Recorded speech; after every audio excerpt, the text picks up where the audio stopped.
Jail में फफक फफक कर रोता रहा अब्बास अंसारी अपने पिता के अंतिम यात्रा में टीवी या वीडियो कॉल पर ही चेहरा दिया जाए इसके लिए मिन्नतें करता रहा, लेकिन उसकी एक नहीं सुनी गई।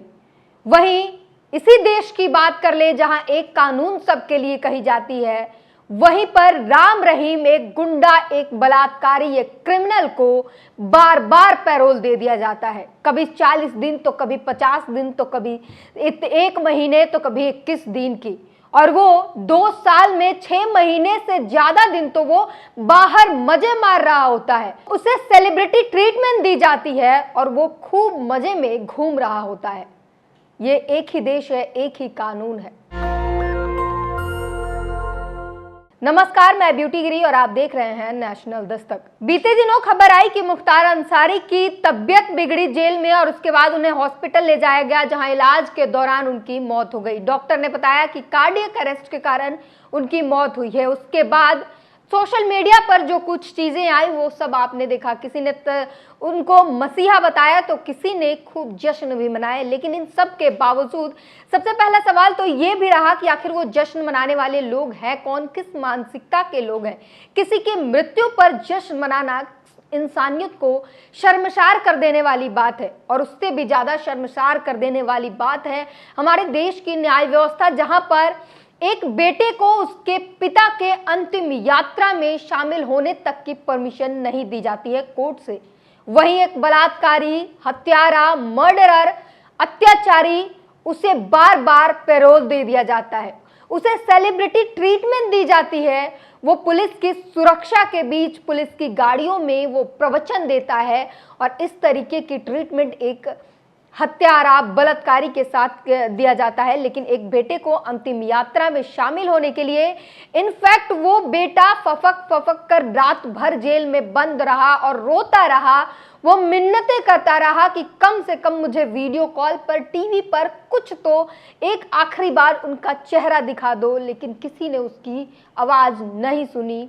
नेटवर्क 18 ने लिखा है, कासगंज जेल में फफक फफक कर रोता रहा अब्बास अंसारी, पिता मुख्तार अंसारी के जनाजे में नहीं हो पाया शामिल।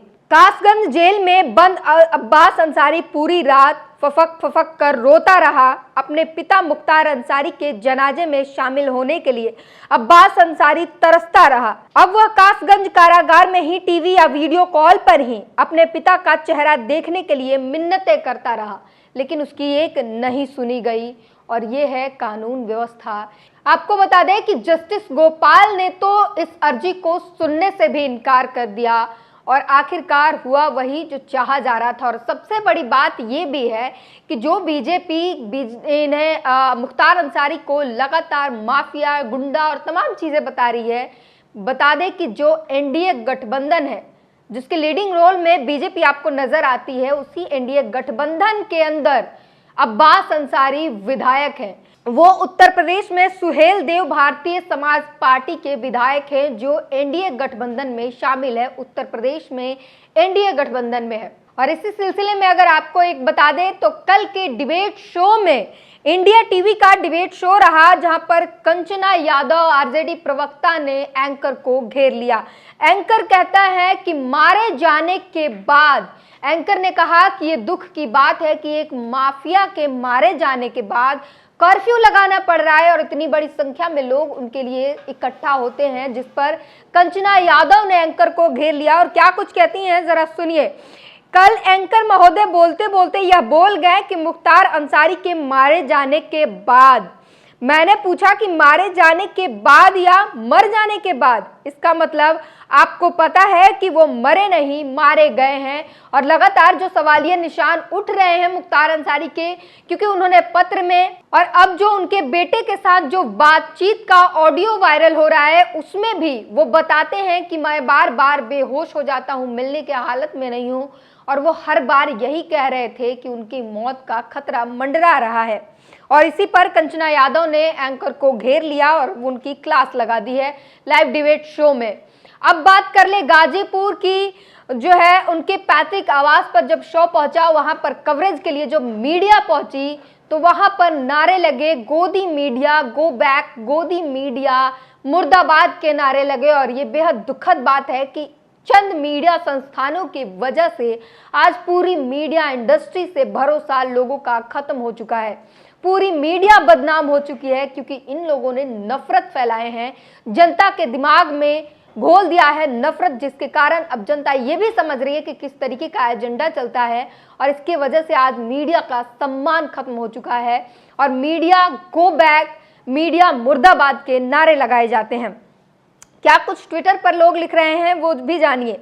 जाकिर अली त्यागी ने लिखा है, गाजीपुर के लोगों ने मुख्तार अंसारी को माफिया कहकर संबोधित करने वाली मीडिया को गोदी मीडिया मुर्दाबाद के नारे के साथ भगाया। जैसे ही भीड़ मीडिया की तरफ बढ़ी, सभी मीडिया कर्मी अपने कैमरे लेकर चुपचाप निकल गए। वहीं सचिन गुप्ता ने लिखा है, एक तरफ मुख्तार अंसारी के समर्थक हैं, दूसरी तरफ मीडिया है, नारे लग रहे हैं गोदी मीडिया मुर्दाबाद, गोदी media go back. Shivam Yadav ने लिखा है, राम रहीम को एक साल में 8-9 बार पैरोल दे गई, लेकिन मुख्तार अंसारी का बेटा अपने पिता के जनाजे में भी शामिल नहीं हो सकता। अब्बास अंसारी अपने पिता मुख्तार अंसारी को अंतिम बार भी देख नहीं सकता, ऐसा क्यों? एक ही देश में मुस्लिम हिंदुओं के लिए दोहरा मापदंड क्यों? अब जरा बात कर ले उन जनता की, वो जनता वहां पर क्या कहती है। मुख्तार अंसारी को मीडिया जिसे माफिया डॉन बता रही है, वहां की जनता से बात करने पर न्यूज़ 24 ने सर्वे किया और वहां की जनता क्या कुछ कहती है वो भी जानिए। ये मीडिया वालों का कमाल है कि मीडिया वाले बताते हैं मुख्तार अंसारी माफिया है, लेकिन हम लोगों के लिए मुख्तार अंसारी भगवान है। सुनिए पूर्वांचल की आवाम क्या कह रही है। हिंदू हो या मुसलमान, मुख्तार अंसारी गरीब तबकों के लिए मसीहा था। पुनीत कुमार सिंह ने लिखा है, मुख्तार अंसारी से उनके बेटे उमर अंसारी की बातचीत वायरल हो रही है। उमर ने कहा, हम ऑर्डर करा रहे हैं, आपसे मिलने आएंगे। मुख्तार अंसारी ने कहा था, हम मिलने की स्थिति में नहीं हैं, हम बार बार बेहोश हो जा रहे हैं। वही पुनीत कुमार सिंह ने आगे लिखा है, गाजीपुर के आवाम का कहना है मुख्तार अंसारी गरीबों के मददगार थे, वो माफिया नहीं मददगार थे। जाकिर अली त्यागी ने लिखा है, मुख्तार अंसारी जी की मौत के मामले में सरकार के मन में चोर है, डर है, तभी तो धारा 144 लगाकर जगह जगह फोर्स तैनात की गई है, फ्लैग मार्च किए जा रहे हैं। उनका बेटा मिलना चाहता है लेकिन नहीं मिलने दिया, तभी संदेह उत्पन्न हो रहा है। तुरंत जांच की आदेश क्यों नहीं हुई? सपा सांसद राम गोपाल यादव, ये राम गोपाल यादव ने लगातार सवाल उठाए हैं इस पर। वहीं सूर्या समाजवादी ने फूलन देवी और मुख्तार अंसारी की फोटो साझा करते हुए क्या कुछ लिखते हैं, जो आज मुख्तार अंसारी को माफिया कह रहे हैं, वही फूलन देवी को कभी डाकू भी कहते हैं, लेकिन इन कुत्तों के भौंकने से शेर को कोई फर्क नहीं पड़ता। फूलन देवी को डाकू और मुख्तार अंसारी को माफिया बनाने वाले उन सामंतवादियों का हाथ था जो गरीबों के साथ जानवरों जैसा व्यवहार, बदतर व्यवहार करते थे।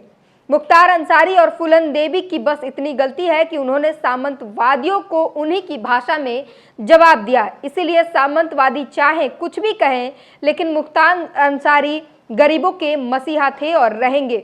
वहीं जेएनयू छात्र नेता आराधना यादव ने भी लिखा है, वो कहती हैं, मुख्तार अंसारी को माफिया बताने वाले लोग बताएं कि ब्रिजभूषण शरण सिंह, ब्रिजेश सिंह कौन है?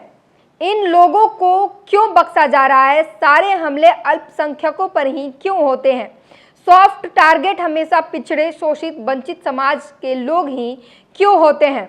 और आखिर में डॉक्टर सुधांशु त्रिवेदी भाजपा नेता, उनकी भी ट्वीट में पढ़ के सुना दो, यह क्या कुछ कहते हैं, फिर ब्रिजभूषण पर थोड़ी सी बात कर लेंगे। जिस तरह से सोशल मीडिया पर माफिया गुंडा मुख्तार अंसारी का महिमा मंडन किया जा रहा है, उससे यह आश्चर्य नहीं है कि कुछ निम्न स्तर के लोग उसे भारत रत्न देने की मांग न कर दे। मुख्तार माफिया था, सैकड़ों केसों में मुकदमे थे, इसने कई लोगों की जान ली थी। आतंक और दहशत का ये खात्मा है। और इसके बाद हम बात करेंगे ब्रिजभूषण शरण सिंह पर। अगर मुख्तार अंसारी माफिया था तो ब्रिजभूषण शरण सिंह के बारे में वो तमाम लोग या डॉक्टर सुधांशु त्रिवेदी क्या कहेंगे, उनकी क्या राय है, ये हम जानना चाहेंगे। वो ब्रिजभूषण शरण सिंह जिस पर पॉक्सो एक्ट लगाए गए, महिलाओं के साथ छेड़छाड़, नाबालिगों के साथ छेड़छाड़ के आरोप थे। महिलाएं लगातार बैठी रही जंतर मंतर पर कई महीनों तक। वो बृजभूषण शरण सिंह जो अपने इंटरव्यू में 50 इंटरव्यू में खुलेआम दहशतगर्दी और गुंडागर्दी और मर्डर की कहानियां इंटरव्यू में बताता है। वो बताता है कि हाँ उसने मर्डर किया है, उसने कैसे थाने में घुस के किस तरीके से उन्होंने पुलिस वालों पर अपना दबदबा बनाया, उन्हें थप्पड़ मार दिया। ये सब कुछ क्या अच्छी बात है? क्या उन पर कार्रवाई नहीं होनी चाहिए? और इसी के साथ इन तमाम पूरी बातचीत पर अपनी प्रतिक्रिया जरूर दीजिए। नेशनल दस्तक की आपसे गुजारिश है कि अगर इसको बचाना चाहते हैं तो नेशनल दस्तक को सब्सक्राइब करने के लिए रेड कलर के सब्सक्राइब बटन को दबाएं, फिर बेल आइकन की घंटी दबाएं। नेशनल दस्तक को बचाने के लिए बहुत जरूरी है कि हर खबर को शेयर करें, लाइक करें, कमेंट जरूर करें।